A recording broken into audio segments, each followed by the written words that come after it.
Di ba? Talagang sabik na sabik, inaabangan. Pero si Bungit siguro dito, ewan ko lang kung may tao ba bawat gilid. Talagang dinumugo siya dito mga kabalitaan. Vice President pa lang po yan, ha? Paano na kaya pag naging presidente?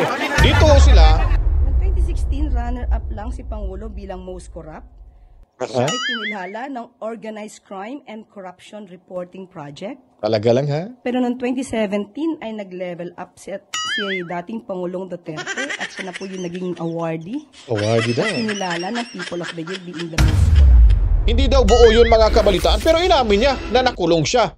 Siya mismo nag-amin, hindi fake news yun, ha? Na pinapalabas to, and splice. Dahil ayaw nila ako siguro na manatiling tagapagsalita rito ng palasyo. Una, sabi niya, pakulong mo yan, pakulong yan. The problem is, kinulong ko. Dadagan ang Balita News Update.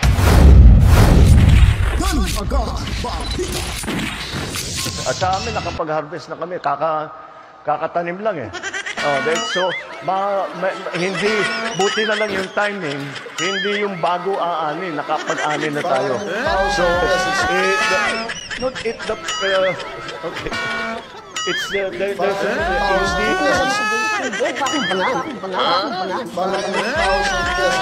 Kasi milyonaryo, sama-sama tayo, babago muli, maging milyonaryo.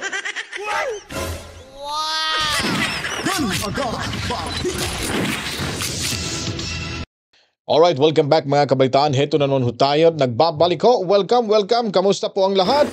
Sanang lahat ay nasa mabuting kalagayan ho ngayon mga kabalitaan. At maraming salamat ho. Meron ho tayong 52,066 subscribers. Mabuhay ho tayong lahat. Maraming salamat sa inyong suporta. At of course, pasasalamatan din muna natin mga kabalitaan. Itong nagbigay ho pakulay sa ating bahay, no? Si Ma'am Gina Ray. Nagbigay ho siya ng pangkape ho natin. Maraming salamat. Makikita nyo po sa screen ho natin dyan. Tingnan nyo lang po mga kabalitaan. Maraming salamat ho mga kabalitaan sa suporta din po sa inyo dito sa ating munting bahay. Sa hindi pa po nakapag-subscribe, subscribe na ho kayo at pindutin ang notification bell. And then, paliguan nyo po ng maraming likes yung video natin at kung maaari po, i-share nyo rin po yung video para ho kumalat ito at mapanood ng iba nating mga kasamahang DDS supporters na hindi pa po nakapag-subscribe sa ating munting bahay. And then mag-comment at ngayon po ay pinapakita na ho natin yung top 20, top 20 ho na mga reactors natin, lalabas dyan sa screen natin maya-maya mga kabalitaan. So maraming salamat ho sa inyo. Then notification bell, pinaka-importante, pinakamahalaga ho yan. I-click nyo po yung all para lahat-lahat ng mga, kung may bago ho tayong video, agad-agad nyo pong mapapanood. Anyway, yung paksa ho natin ay ito pa rin ho itong tahol na tahol dyan sa Malacanang.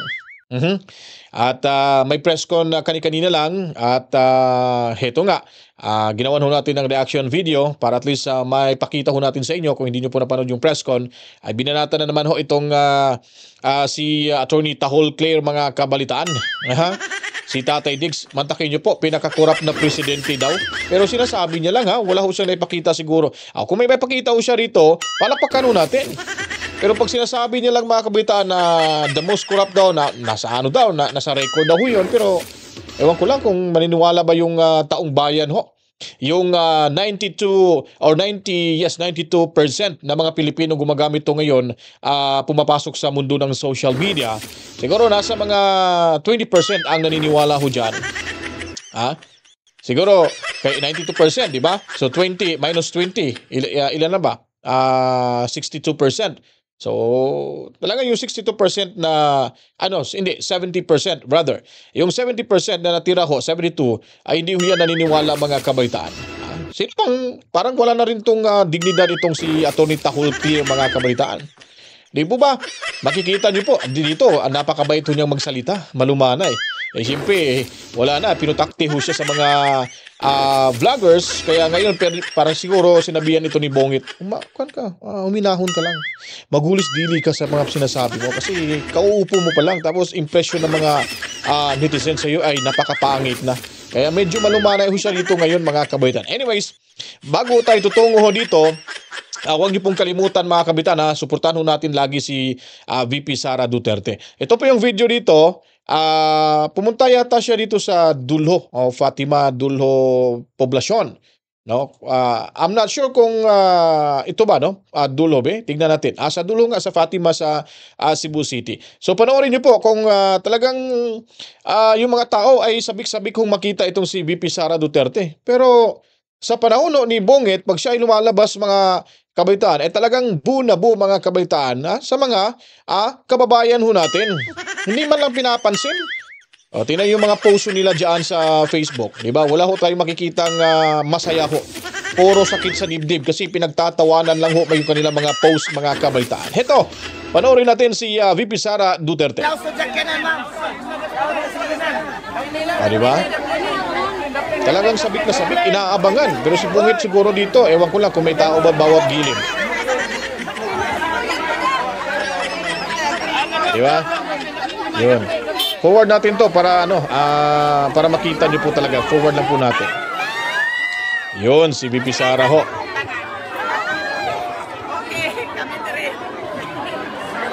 So salamat nga pala ni DJ Lawa sa video ito. Credit sa kanya ho to mga kabalitaan. So, nandyan pala si Mayorama. Di ba? Talagang dinumog siya dito mga kabalitaan. Vice President pa lang po ho yan ha. Paano na kaya pag naging presidente? Dito ho sila kakabahan mga kabalitaan. Dahil alam nyo po, kahit anong gawin ho nilang paninira sa ating pangalawang pangulo, ay hindi ho talaga matitinag itong si VP Sara Duterte.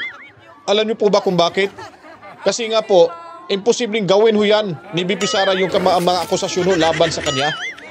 Dahil nga po sa intensyon na sila ay talagang mananatili sa pwesto. Yung mga ganid, gahaman, mga swapang ho sa pera, ay ginagawa ho talaga lang yung pamaraan. Ngayon, kinestyon na sa Korte Suprema.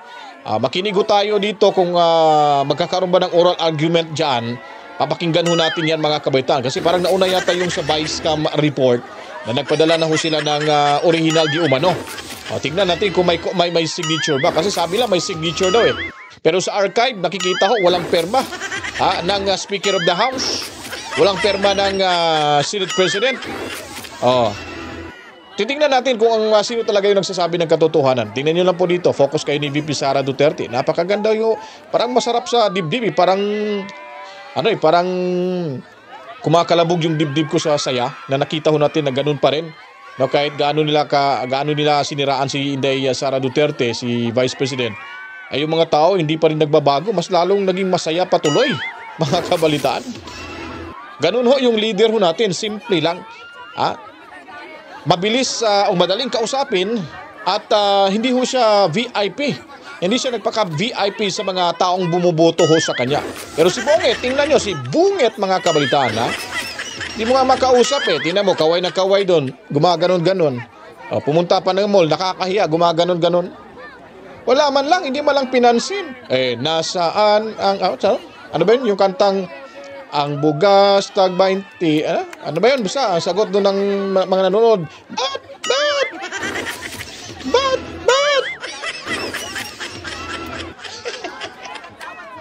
Walang kakwenta-kwenta talaga. Di ba? Ang sarap panoorin ho mga kabaitan. Simple-simple ho yung Vice Presidente ho natin. Ganon ho talaga yung kailangan nating mamuno sa ating bansa. Hindi ho talaga, kwelang-kwela ho itong si VP Sara. Kung gaano kakwela itong si Tatay Diggs, ganon din ho itong si VP Sara Duterte. At mabait, madaling lapitan ho ito mga kabalitaan. So pag naging presidente ho ito ng ating bansa, ay yung gaya ho ngayon, opposite ho magiging mangyari. Nawawala ho yung pera sa panahon ngayon ni Bunget. Pagdating ho, pag naging presidente itong si VP Sara, yung pera hong nawawala ay madudoble pa ho yun na magagamit, mapupunta talaga sa taong bayan. Pero managot ho sila dito. Isa-isahin ho yan sila lilitisin, mga kabaitan. Tingnan nyo, hindi talaga maarte itong si VP Sara. Si Bongit pa talaga, ang daming gwardya eh. Natatakot na sunggaban. Ito si Sara, hindi nga natakot. Humarap pa nga sa mga mahirap. Ganun ho yung ating tawag nito atong Vice Presidente. Dumami na yung tao dito. ito talagang iboboto talaga dito si VP Sara. O, di ba? Na-starstruck sila dito sa itsura ni VP Sara. O, parang artista, luging-lugi ito si Tamba. Pag si Tamba siguro ay lumabas ng kanyang lungga, nako. Ewan ko lang kung may papalakpak ba o may kakaway ba dyan o may sisigaw. Baka sisigaw din. Los! Ayun. Sarap natin balikan. Mamaya, balikan natin yan dyan si VP Sara, mga kabaitan. Dito muna tayo sa press briefing nitong si Attorney Tahol Castro, mga kabaitan. Kasi tahol ng tahol ito eh. Bumabanat din itong mga kabaitan. Pero bago pa po ang lahat, abangan nyo po itong mga kongresista natin. Bilangin nyo po kung sino-sino yung mga kongresistang pumabor dyan sa impeachment. At kikilalanin natin kung ito ay pagdating ng halalan, pag natanggal ito, yun ang hudyat, mga kabaitaan, na ayaw na talaga. Yung karamihang pumirma, 20 at 240. Sabihin natin mga 3/4 o 1/4 or mga 1/2 yung natanggal, hindi na nakabalik. Tignan natin yan, mga kabaitan. Kasi yung iba dyan makakabalik dahil nga ay may control votes sila eh. Kontrolado lalo na sa mga syenda-syenda, di ba? At kung hindi ibubuto or sa mga sinusuportahan, ay papalayasin sa kanilang lungga dyan sa tinitira nila na pagmamayari ng mga syendero. Yung iba, given na yun, makakabalik yun. Pero yung wala talaga, yun, bibilangin natin yan dito dahil nga po ay maniningil talaga yung taong bayan sa pagdating ng panahon, mga kabaitan. Tandaan nyo po yan, mahirap kalabanin yung panahon. Pag yung panahon na talaga ang bumaliktad at kayo ay hahanapit paparusahan, nako, lintik lang na walang ganti, mga kabalitaan. Tandaan nyo po yan. Pakinggan nyo ang sigaw ng bayan. Sa harap ng panlilin lang kami lumalaban. Di namin malilimutan, di namin tatanggapin ang kasaysayan ng huhusga sa inyo. Tandaan nyo yan! 215, dagdagan mo pa mga traidor sa mandato ng bayan. Iniluklok ng 32 milyon. Pero anong ginawa? Impeachment na walang basehan, isang panloloko. Halata habang gutom ang Pilipino, presyo'y walang kontrol, kawalan ng trabaho, ospital ay kulang. Pero inuunan nyo ang manira at mamulitik ka, mga mukhang salapi, di tunay na lingkod bayan. Maniningil ang Pilipino, tandaan nyo yan. Oras nyo'y darating, may hangganan ang lahat. Sa balota kayo'y babagsak, wala nang babalikan. Maniningil ang Pilipino at kayo'y magbabayad. Alam naming laro nyo, klaro ang motibo. Kapangyarihan hindi serbisyo, ganyan kayo diba? Totoo tiwala ng bayan, tinapon sa putikan. Dahil gusto nyong kontrolin ng gobyerno sa inyong kamay. Duterte ang pangalan, kinatatakutan nyo kaya kahit walang sala gusto nyong pabagsakin, pero mali ang kalaban nyo, mali ang inaapi nyo. Dahil kasama niya ang bayan, hindi kayo ang panalo. Maniningil ang Pilipino, tandaan nyo yan. Oras nyo'y darating, may hangganan ang lahat. Sa balota kayo'y babagsak, wala nang babalikan. Maniningil ang Pilipino at kayo'y magbabayad. Babangon ng masa, lalaban ang bayan. Katarungan ang sigaw, hustisya ang alon. Hindi kami tatahimik, hindi kami papayag. Ang kapangyarihan ay sa taong bayan, hindi sa mga gahaman. Bantay sarado ang pangalan nyo sa listahan. Di malilimutan sa susunod na halalan. Kayo ang nagbenta sa aming boto't pag-asa. Ngayon kami naman ang huhusga sa inyong pagkatao. Huwag nyo kaming lokohin, tapos na ang panlilin lang, isang maling hakbang at kayo'y malalaglag. Kayo ang nagtagda ng sarili nyong kapalaran. Sa kamay ng taong bayan, kayo'y mapaparusahan. Maniningil ang Pilipino, tandaan nyo yan. Oras nyo'y darating, may hangganan ang lahat. Sa balota kayo'y babagsak, wala nang babalikan. Maniningil ang Pilipino at kayo'y magbabayad. Kasaysayan ng huhusga, pangalan nyo'y nakatala na bilang mga traidor sa tiwala ng bayan. Pilipinas ay di bulag, di pingi, di pipi. Maniningil ang Pilipino, huwag nyong kalimutan yan. Maniningil ang Pilipino, tandaan nyo yan. Oras nyo'y darating, may hangganan ang lahat. Sa balota kayo'y babagsak, wala nang babalikan. Maniningil ang Pilipino at kayo'y magbabayad. Kasaysayan ng huhusga, pangalan nyo'y nakatala bilang mga traidor sa tiwala ng bayan. Pilipinas ay di bulag, di pingi, di pipi. Maniningil ang Pilipino, huwag niyong kalimutan yan. Pumaya sa Kongreso, gutom sa pera ng bayan. Mga utak dito pero bulsa lang ang laman. Walang batas na tunay para sa bayan. Walang pakialam, sariling interes lang yan ang laging una. Nagpapanggap na may malasakit pero sa totoo'y wala mga investigasyon. Pero lahat peke pabida para sa kanila. Ang porbarong para sa atin ang barya. Habang tayo'y nagugutom, sila'y nagsasaya. Buwaya, buwaya, sila'y sakim sa yaman. Alright, nagbabalik ko tayo dito mga kabalitaan. Ayun po, maniningil na ho yung taong bayan. Malapit na ilang buwan, 2 buwan mahigit. Okay, babantayin din ho natin mga kabalitaan ha. Itong mga ano natin, yung mga presento ho natin. At kailangan maging tayo, nakatuto ko tayo, baka mamagikin ho nila. Kumelek, huwag kayong magpadala sa pera. Yung dignidad, kailangan proteksyonan nyo po. Pag-ingatan nyo po ho yan. Kasi pag nalaman ho yan ng taong bayan, baka makagaya ka ni Bautista na wala na dito sa ating bansa. Lumayas na mga kabalitaan. At nakakaya ho. At marami naniniwala sa kredibilidad nyo po. Kaya kayo dyan sa Comelec, lalo na ho si, sabi nila, si Lisa daw yung dito, yung mahilig talaga. Yung magician daw. Wala naman tayong ebidensya, pero sana hindi mangyari, hindi totoo ho yan.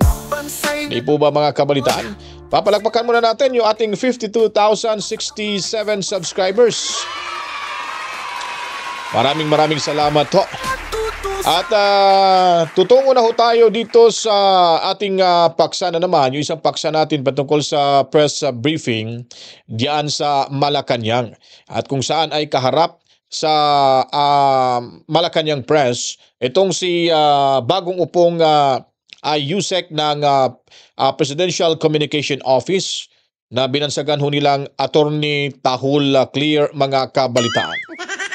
Hindi na ginamit yung Castro. Para nag-epinyedo na yung Clear. Kawawa naman si attorney. Attorney, huwag kang magbalat sibuyas ha. Pumasok ka kasi dyan Nagpa-vlog ka na lang sana kasi kikita ka pa ng maganda. Basta when the price is right, well, let's G. Yun po yun mga kabalitaan. Totoo po yan. May mga offer ho kasi yan mga kabalitaan. Ito naman nakikita naman natin sa vlog niya dati. Talagang maka-Marcos din ito. Parang sumipsip na rin para ito na yung reward na nakaupo na ngayon. Di ba? Nakaupo na ngayon. At ano kayong mangyayari sa susunod dito? Tatagal ba kaya itong mga kabaitaan? Malamang tatagal ho ito. Kasi yung iba ay iniwanan na ho itong Team Sukarap mga kabalitaan. Wala yung pinalitan niya ay umalis na dahil ayaw niya na. Hindi niya daw malunok-lunok ang mga nangyayari ho dyan mga kabaitaan sa Malacanang. Ito naman yung pumalit ay talagang ilulunok to. Ikaw ba naman tahol ng tahol? Diba alam mo yung karakter ng isang aso? Kahit ano kinakain, walang pakialam. Parang ewan, no? Parang ewan lang. Anyways, dito ho, binanatan niya naman si Tatay Digong dahil sabi niya daw dito ay si Tatay Digong pinakakurap na presidente. Kasi tinanong ho siya dito ng isang membro dyan sa press, Malacanang Press, na anong patungkol ho kay VP Sara yata yun, yung reaction, di ba? Panoorin nyo na lang ho at kayong humusga ho dito kasi talagang hindi na to parang Presidential Communication Officer or Undersecretary.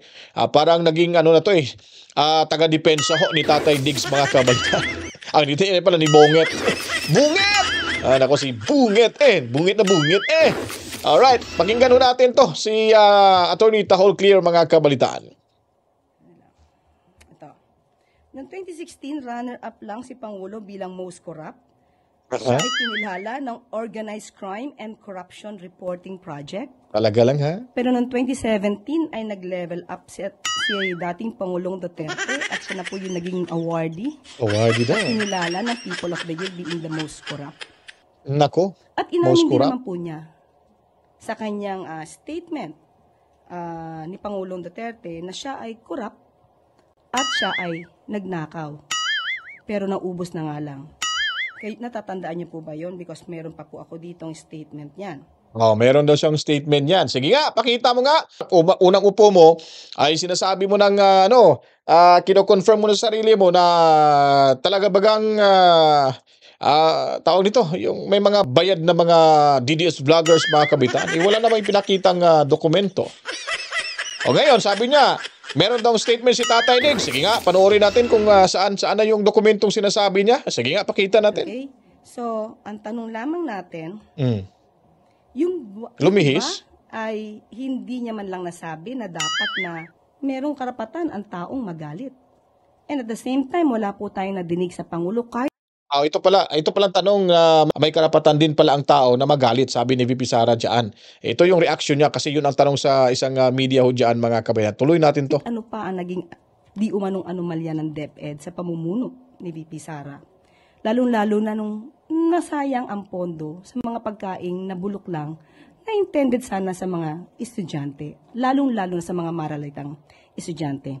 So being the Vice President, siya bilang Vice President, mas maganda po sana kung siya ay mag-encourage sa mga tao na makipagtulungan na lang instead of having this feeling of hatred against the government. Mas Mapapansin niyo po ba na talagang malumanay siya dito magsalita? Tagang kalmadong-kalmado eh. Siguro, winarningan na to sa Malacanang. Attorney, wag nang ganyan. Parang mas lalong sinisiraan mo na si Bongit dito sa ginagawa mo eh. Kumalma ka. Nasa posisyon ka na. Kontrolin mo yung anger mo. Huwag kang magpa-apekto sa mga intriga. Kaya ngayon, kumalma na ito. Malamang yun ang nangyayari ho dyan sa Malacanang. At may nakapagsabi siguro nito, "Uy, huwag naman ganyan, attorney. Delikado tayo dyan. Ang dami pa namang DDS vloggers. Talagang ikaw na ngayon binabantayan. At babantayan ka rin ng saga ng mamamayan."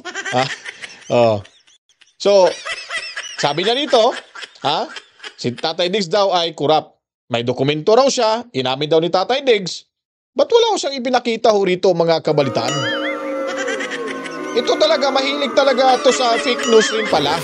Alam naman ho natin, itong alyansa para sa bagoong Pilipinas, sila talagang pasimuno sa fake news. May mga vloggers na silang binabayaran, inamin na nga eh. Ito, nahawaan din, nagiging fake news na rin to, peddlers, mga kabalitaan. Ay, nako sa iyo. Attorney, sinisira mo na yung pangalan mo, maganda na sana nagbablog ka na lang eh. Pumasok ka ba sa gobyerno? Basta lang, ito lang masasabi ho namin. Huwag ka lang maging balat sibuyas. Kung may mga akusasyon laban sa iyo, sagutin mo lang. At maya-maya po, ipapakita ho natin dito na dinoktor lang daw, in-splice lang daw, ang videong na lumalabas sa internet. Hindi daw buo yun, mga kabalitaan, pero inamin niya na nakulong siya. Siya mismo nag-amin, hindi fake news yun ha. Kasi maraming lumalabas sa DDS vloggers na nakulong itong si Castro. At sabi ng mga supporter nila, fake news yun. Hindi nakulong. Na-detain lang daw siya. Pero inamin niya dito na nakulong siya, pero binawi niya lang. Nakulong ako, pero hindi naman totally ba? Na-detain lang ako. Parang sinabi niya na tama yung mga DDS vloggers na nakulong talaga ako. Tuloy natin to dito. maganda po na sabay-sabay sana tayong umangat. Kesa sa may mga ibang tao na gusto magpabagsak ng gobyerno. Bumagsak daw. Arguing that it's part of freedom of expression. Yes. Wala po tayong masasabi kung kanyang ine-express ang kanyang damdamin. Pero bakit naman ngayon lang? Mas marami naman din pong nangyari nung panahon ng kanyang ama. So parang Ano bang mga nangyayari sa ito kasi ito ang kanilang ito yung kanilang estilo ng pagbibigay ng pagsasagot sa mga medyang nagtatanong sa kanila. Sa gaya na lang nito, ba't ngayon lang siya nagsalita? Bakit yung kanyang sa panahon ng kanyang ama, ganun, wala bang nangyayaring mga ganung bagay? Bigyan mo na example. Di ba? For an example, ito yung ginawa niya, ba't ayaw mo magsalita? Ba't nanahimik ka lang? Ganun sana. Mas maganda sana yung presentation niya, sasagot niya. Ngayon sinasabi lang, naku po, kailan ba magsasalita yung taong talagang nakikita naman natin na kabalastugan ay napaka, sabi nga ni Ali Soto na nagmalabis na ang mayabang kapulungan. Kayo dyan, nagmalabis na rin dyan eh. Hinayaan nyo lang magkakagulo sa laban kay BP Sara, laban dito sa Malacanang, sa mayabang kapulungan, dahil gusto nyo rin na mangyari ho yan. Kasi kayo ang makakabenepisyo dyan. Tiniksa na lamunan itong si Inday Sara sa inyo. Ito abogada, hindi marunong, sabagay, yung opinion niya ay talagang kakampihan yung kabila, yung kanyang amo ngayon. Kailangan niya talagang kampihan. Kakagatin niya talaga ang lahat ng kakalaban sa kanyang amo. For proteksyonan niya talaga. Kasi sayang yung offer eh. Sayang, baka mapunta sa iba. Ito lang yung trabaho ko eh. Ha? Tataho lang na tatahol at kakagatin yung mga kakalaban sa kanila. Saan ba? May matutunan ba tayo sa mga sinasabi ho nito? May matutunan ba tayo? Di dapat sana ang sinasabi niya dito. Sa bagay, karapatan ho yan sa ating pangalawang Pangulo. Kung yun ang napapansin niya, wala tayong magagawa. Pero gagawin lang ho namin yung dapat namin gawin na ipapakita namin na mali ho yung ating pangalawang Pangulo. Ganun ho sana. Hindi yung titira-tirahin mo rin. Ha? Talagang ikaw yung tagagatong sa problema dyan ngayon. Attorney Claire at Tahol Claire. Isip-isip din naman minsan na para hindi ho magagalit lalo yung taong bayan. Take note, kung hindi ako nagkakamali, 92% marami na ho mga Pilipino gumagamit sa social media. Pumasok na ho sa mundo ng social media, SOCMED. Kaya wag niyong isipin yan na nilalang nyo lang yung mga netizen na galit sa inyo. Baka bukas makalawa pagkatapos ng eleksyon, ay manigas na lang kayo bigla. Dahil hindi nyo matanggap-tanggap ang magiging resulta sa halalan. Kaya balansihin nyo rin, huwag kang magiging nakapatong ka lang sa likod ng iyong amo, para ka na rin presidente. Di po ba? Dapat ganun yung pagkakasabi mo. Anyway, karapatan ho yan sa ating pangalawang Pangulo. Kung wala ka talagang intensyon na kontrahin itong ating pangalawang Pangulo, mas lalong ikaw yung dinidiin mo lalo yung sarili mo. Huwag nang magsaside comment ka pa. Di sana itutulong na lang sana sa ganitong bagay at marami pang satsat eh. Naihelo ako sa iyo, attorney. Naihelo talaga ako sa iyo. Talaga. Pag-encourage po ba niya na magalit ang tao, pag-encourage daw. meron po ba itong link doon sa sinasabing destabilization? Di ba? Binibigyan na naman ho niya ng ibang kahulugan. Nag-react lang si Vice Presidente na karapatan din sa taong sa mamamayang Pilipino na magalit sa gobyerno dahil kung ano man ang rason nila ay karapatan ho nila yan. Ngayon, ikukunik na naman sa destabilisasyon. Parang nagyayaho siya na mag-alsa, parang alsa-masa yung dating naririnig ko sa mga ganyan mga kabalitaan. Walang ganyan ho, hindi yung ibig sabihin, opinion niya yon. Na kung may nakikita ho, gaya lang sa amin, talagang nakikita na namin na wala na ho talagang magandang nangyayari ho sa administrasyong ito dahil panggigipit na talaga. Kaya nga yung House of Retaliation ay nagkakaisa ho dyan para ho titirahin yung mga bumabatikos ho sa kanila. Siyempre magagalit yung taong bayan. Yun pa ba, lalagyan mo pa ba ng ibang kahulugan na nagagalit dahil nga gusto ng patalsikin sa pwesto ang sino mang nasa Malacanang? Nagagalit dahil gusto agawin ang pwesto? Di ba? Mula ho yan sa bibig ho ninyo yan, lalo na sa mga young guns ho dyan sa mayabang kapulungan mga kabalitaan. So, saan pa ba tayo pupunta? Ikaw na mismo, ginagatungan mo lalo. Namumroblema tuloy tayo. Pati ikaw, pinuputakti na rin sa saga ng mamamayan. Si Jen at saka si Nelson talagang, na dito, buwisit sa babaeng to eh. Yun ang hinihintay natin na pag sila naman yung komentaryo ay talagang tagos hanggang buto mga kabalitaan.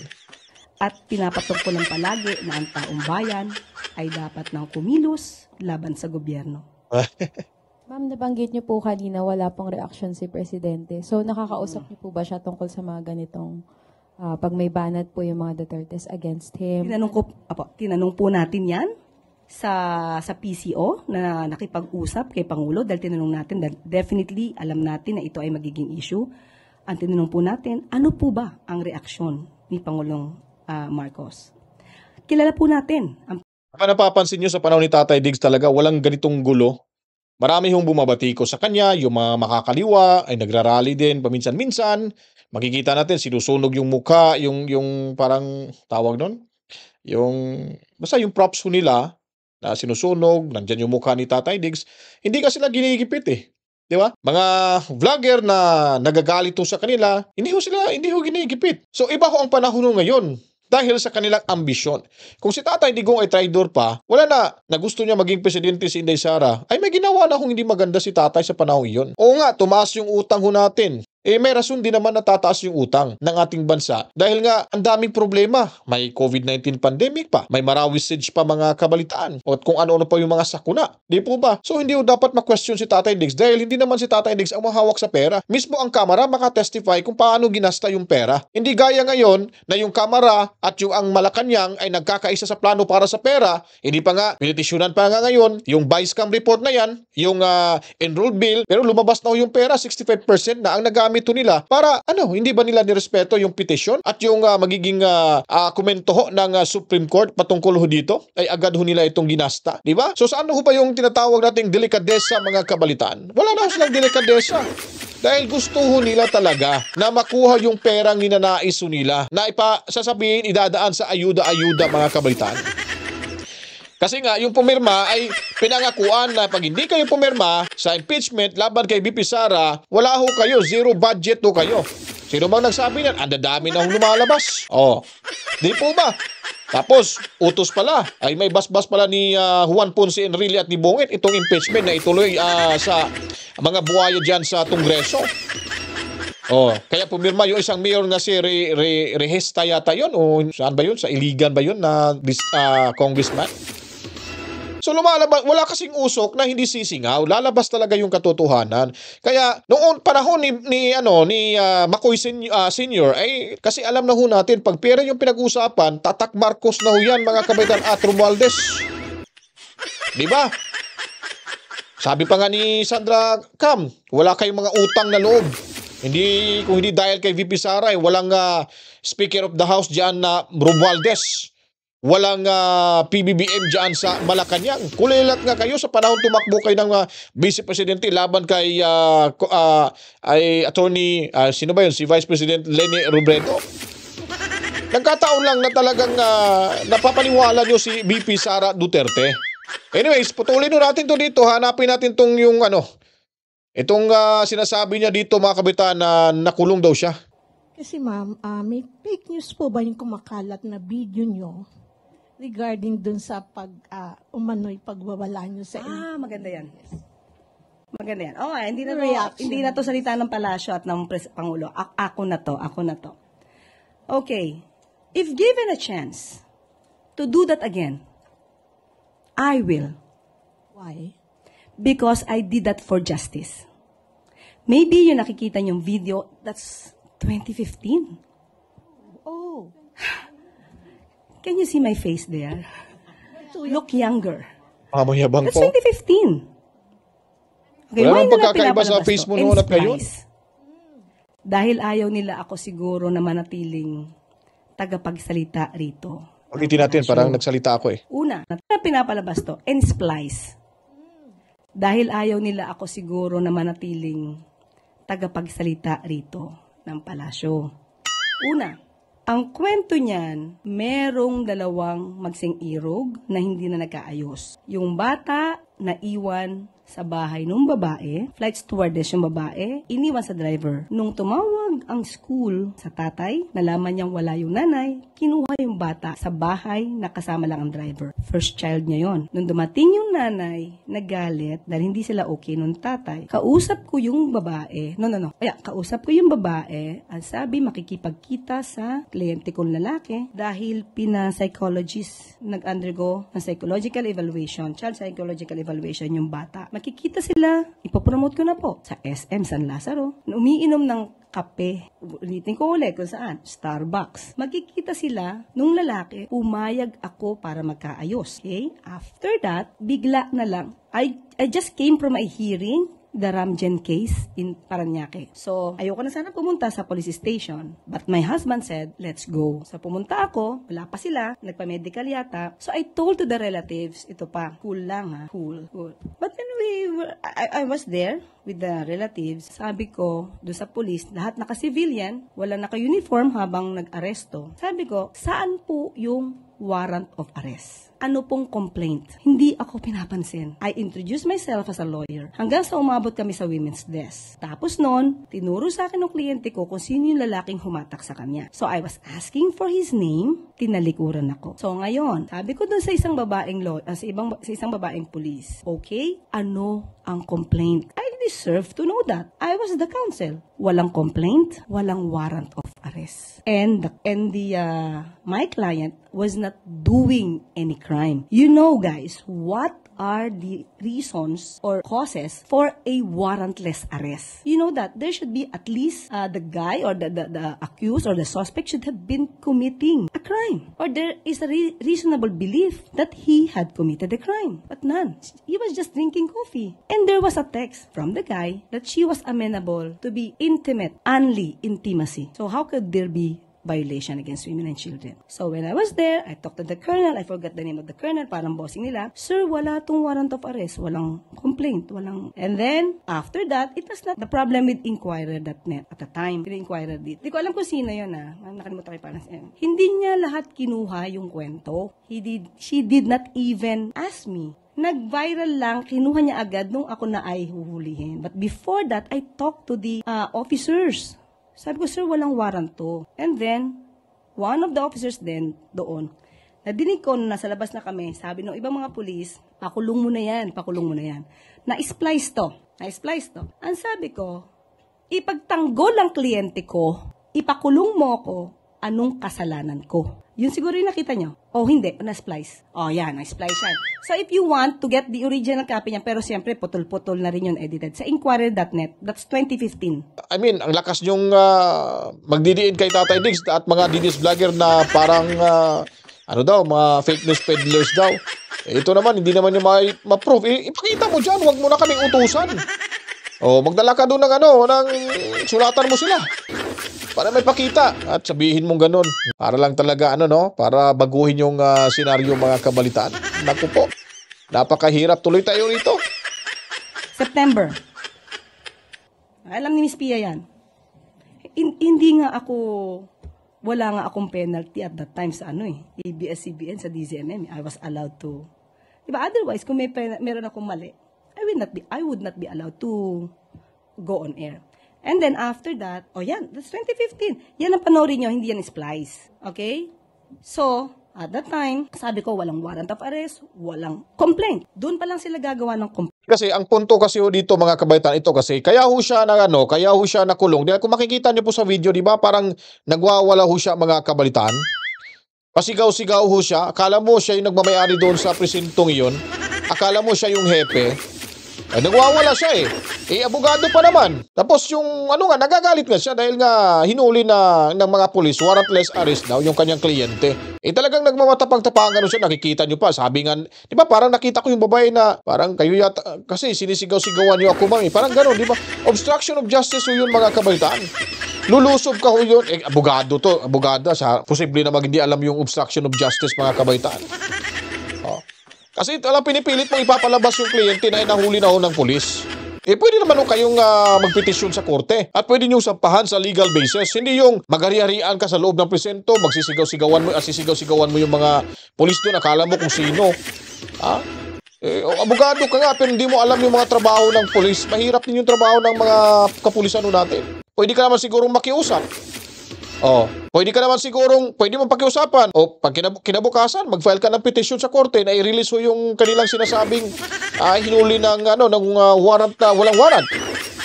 Doon makikita sa video, nagmatapang-tapangan siya. Kala mo kung sinong hari. Tingnan mo, kulong. Okay, sasabihin na hindi naman yung punto yung sinasabi mo na ba't mo ako kakasuha? Ba't mo ba ako kulong? Ano bang kaso ko? Wala, hindi yun ang pinag-uusapan dito. Ang pinag-uusapan dito, yung ugali mong takles sa mga kabalitaan. Kasi ngayon nga, kahit may inahon ka nga magsalita, pero kitang-kita at makikita natin sa personalidad mo, tataklesa ka talaga. Mabuganga ka talaga. Makikita naman natin sa itsura pa lang mababasa naman natin yung pagkatao nito. Yun ang dahilan, kaya ho siya ikinulong. Dahil po sa kanyang pagiging taklesa, pagiging mabunganga at galit na galit pa sa kapulisan. Nasa teritoryo ho siya ng PNP, kailangan galangin mo yung pinasukan mong lugar. Hindi ka naman taga dyan, hindi mo baluarte ho yan. Galangin mo kasi kaya ka nakulong dahil nga sa ugali mo, hindi yung sa sinasabi mo. Kahit putol-putulin mo man yan, kung makikita natin doon sa video na may isang pulis na sinasabing parang, hindi ko lang makuha exact yung salita, sinabi, ba't ako kayo ba, sigaw-sigawan nyo kasi ako, parang ganun sistema ba? Hindi ako sure, pero yun ang pagkakaintindi ko. So, ano gagawin ng pulis? Nag-i-insist ka na uhulihin nila yung may complainant, kumbaga. O baka hindi mo rin alam yung istorya, o baka nagwala ho doon sa labas, kaya hinuli. Or yung safety ng babae o ng anak, kaya hinuli, para lang for safety, safety purposes lang. Di po ba ganun o yun? Eh, nagwawala ka, kulong ka talaga. Mabuti, inamin mo, nakulong ka. Ganun lang o yun. Wala nang argumento. O tapos ang usapan, tapos ang video. O trending na to. So sabi nung isa, namayapa na isang pulis, sabi niya doon sa pulis na babae, anong gusto mo? Sabi niya, pakulong mo, pakulong yan. The problem is, kinulong ako, hindi kulong, it's detained. Diba, kinulong daw siya. My husband. Kinulong ako, hindi naman kinulong detain. Jesus, inamin mo na nga, hindi kikulong. Ikulong mo siya, siyempre, lagyan na lang ho natin sa, ako pulis ako, lagyan na natin sa sarili na ako yung pulis nung time na yun. Ba't ko ba sasabihan tong kasamaan ko na ikulong yan? Ang tanong na niya, ba't sinabi ko? Siyempre, nakakaperwisyo ka na sa loob. Teritoryo ho nila ho yan. Ay, hindi ka rin magpapakita ng ganyang klaseng pang-uugali. Kasi talagang bastos ka talaga sa videong yon. Pasigaw-sigaw ka, palakad-lakad ka, sinusundan mo kung sino yung sinusundan mo. Lalaki pa ng boses mo, akala mo ikaw yung nagmamayari dyan. Hindi ba yan kakapalan sa mukha? Porkit abogada ka, ganun-ganun ka na lang umasta sa mga puliso natin dyan? Yun ang napala mo, deserve mo yun makulong. Hindi yung i-deny mo pa. Ang punto ho rito, nakulong ho kayo. Hindi yung ibang pag pinag-uusapan dito. Ay, nako. Anyway, inamin niya na ho dito na nakulong itong si Attorney Tahol Clear. So, wala ho tayong magagawa. Di po ba mga kabalitaan? Ang kasinungalingan, ang kasamaan ho, ay hindi ho talaga magwawagi sa kabutihan mga kabalitaan. Ngayon, sila na ngayon ang inuusig ng kanilang konsensya ho ngayon mga kabalitaan. Ba't konsensya? Ang dami na hong problema pumasok sa kanila dyan. Konsensya ho yan.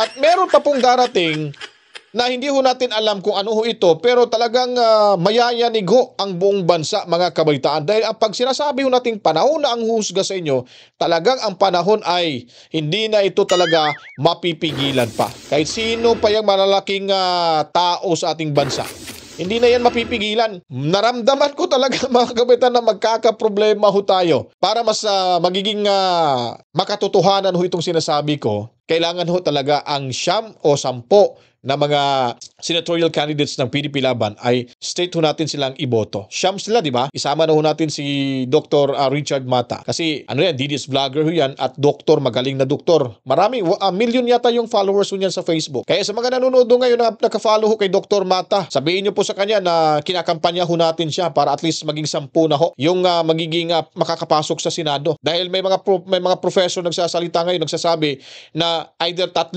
or less than 3 ang makakapasok ko sa alyansa para sa Bagoong Pilipinas mga kabalitaan.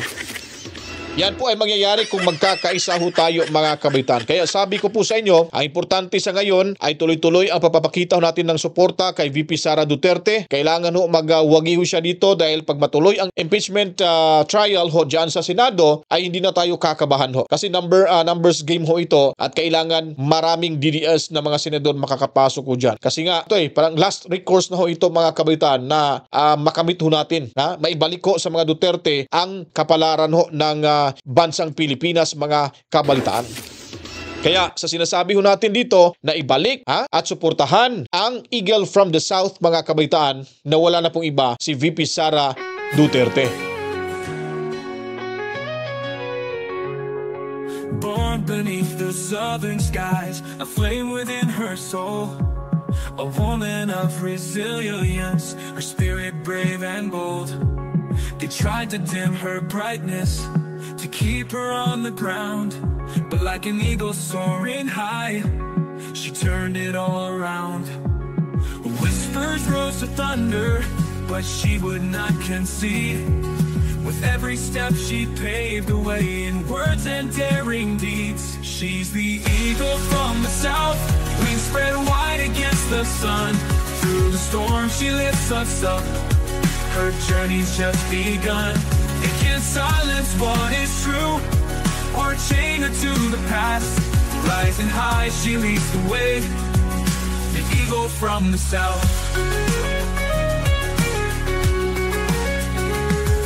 Shadows tried to cloud her path, and doubt began to creep, but she held on to her dreams.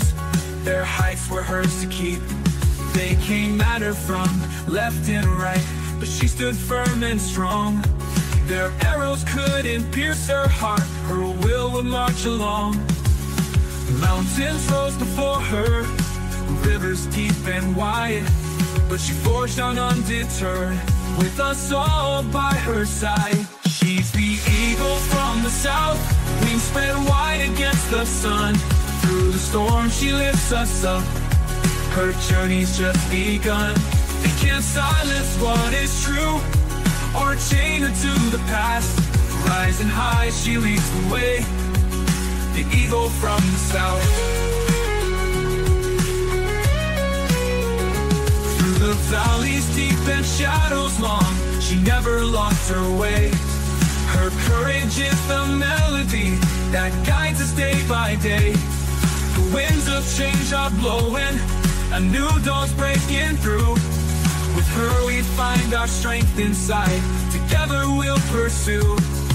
The voices of the many now echo loud and clear, a symphony of unity, dispelling doubt and fear. She beckons us to follow, to rise and take a stand. Like eagles we'll embrace the sky and heal this troubled land. The horizon stretches before us, a canvas yet untold. With her we paint a future bright, in colors brave and bold. She's the eagle from the south, wings spread wide against the sun. Through the storm she lifts us up. Her journey's just begun. It can't silence what is true or chain her to the past. Rising high, she leads the way, the eagle from the south.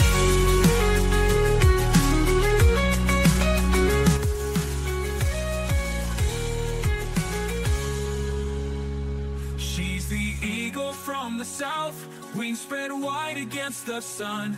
Through the storm, yeah. Nakikita mo ba ang drama sa kongreso? Mga hearing na parang puro palabas lang sa entablado.